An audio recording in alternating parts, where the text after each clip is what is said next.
বাবা একটু নজর করবেন, ওদিকটা ভিজে আছে, পা পিছলে যেতে পারে। বড় বৌমা, তোর মা কি ঘুম থেকে উঠেছেন? তুমি জানো কিছু? না বাবা, এখনো ওঠেননি। বেলা হয়েছে দেখে ডাকতে গিয়েছিলুম, দেখলাম হাত পা ছেড়ে ঘুমোচ্ছেন। দেখে বড় মায়া হলো। হয়তো সারা রাতের পর এখন একটু চোখ বুজেছেন, তাই। সে তো খুব ভালো কথা। সারা রাত জ্বালা যন্ত্রণায় ছটফট করে এই ভোর রাতে হয়তো একটু দুটো চোখের পাতা এক করেছেন। ভালো ভালো, কিন্তু একটু বাদে তুমি ডেকে দিও। কবরেজ মশাই আসবেন তো? আপনি কি বাবা রাত পোয়াতে না পোয়াতে কবরেজ মশাইয়ের কাছে গিয়েছিলেন?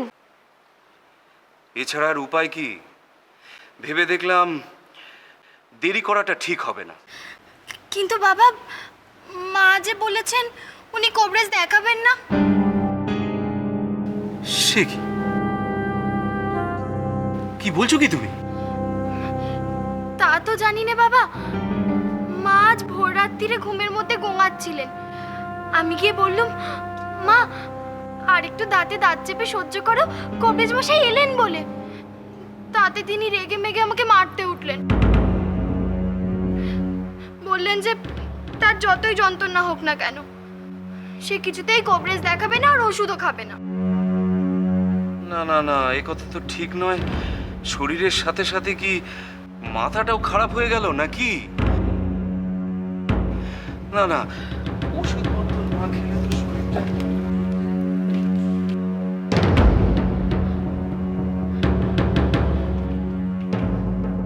হ্যাঁ গো দিদি,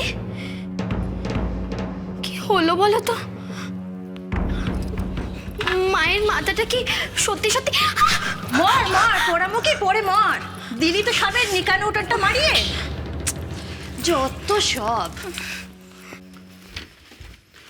বলি, তোমার ব্যাপারটা কি? কি ঠিক করেছো?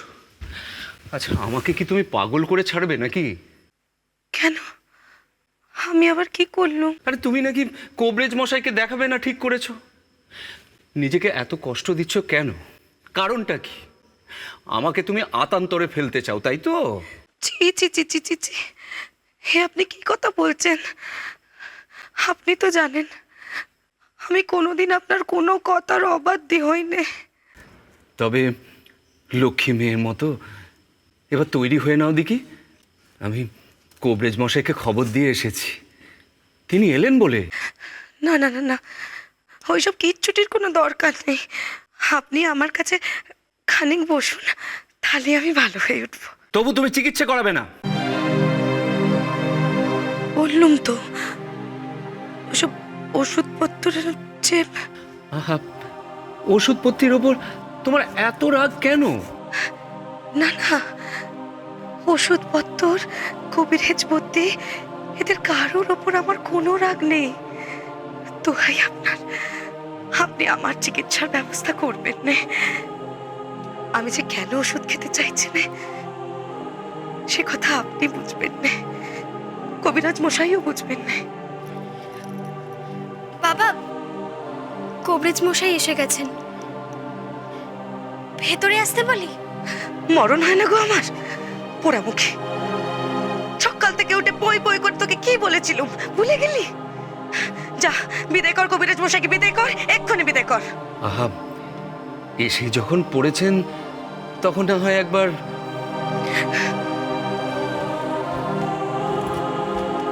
এ কি অন্যায় কথা বৌমা? হ্যাঁ, এসব কি শুনছি?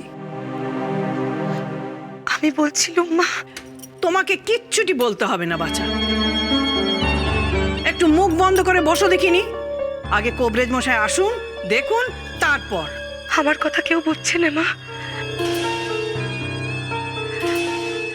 তুমি তো আমাকে বোঝো। আমাকে আমার এই পেটের জ্বালা সইতে দাও মা, আমাকে যে জ্বালা সইতে হবে।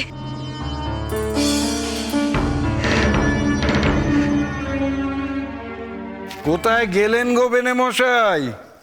সূর্যি যে মাথার ওপর উঠতে চললো, ভোর রাত্রিরে গিয়ে যে তারাটা দিলেন, আমি তো ভাবলুম না জানি কি হয়েছে। এখন তো দেখছি বসে বসেই বেলা গড়িয়ে গেল। বেনে মশাই, মুখে একটু জল মিষ্টি দিন কবিরাজ দাদু। মাই আসছে বলে বাবা মাকে রাজি করাচ্ছেন। রাজি করাচ্ছেন? তোমার কথার অর্থ তো বুঝলুম না বৌমা। কি বলবো কবিরাজ দাদু, মা যে কোনো ওষুধ বিষুধ মুখেই দিতে চাইছেন না। সে কি, উপসর্গ যা শুনলুম তা তো গুরুতর। গর্ভবতী অবস্থায় পেটে জ্বালা পোড়া তো ভালো কথা নয়।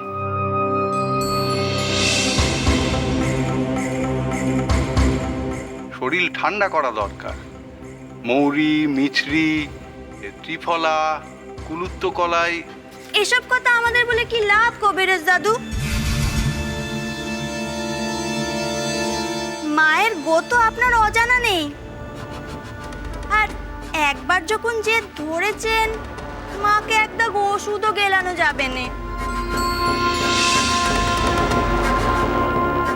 এ বাড়িতে তার কথা টলানোর সাধ্যি কারণ নেই কবিরাজ দাদু।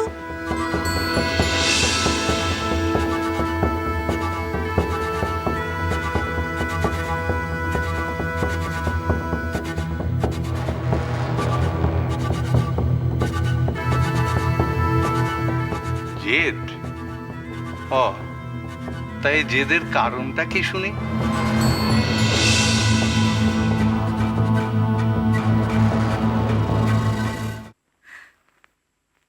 আমি শুধু শুধু জেদ করছি না মা, করছি না। আমার মেয়ে যে আমায় বলেছে সে আগুনের রথে চেপে আমার গপ্পে আসছে, গপ্পে আসছে। এসব কি বলছিস বউ? তোর কথা শুনে আমার যে একবারে গায়ে কাঁটা দিচ্ছে। তুমি আমার কথা শুনে শিউরে উঠছো মা? আমি যে আমার মেয়ের মুখ থেকে শুনলুম মা, ও যে জগদ্ধাত্রী।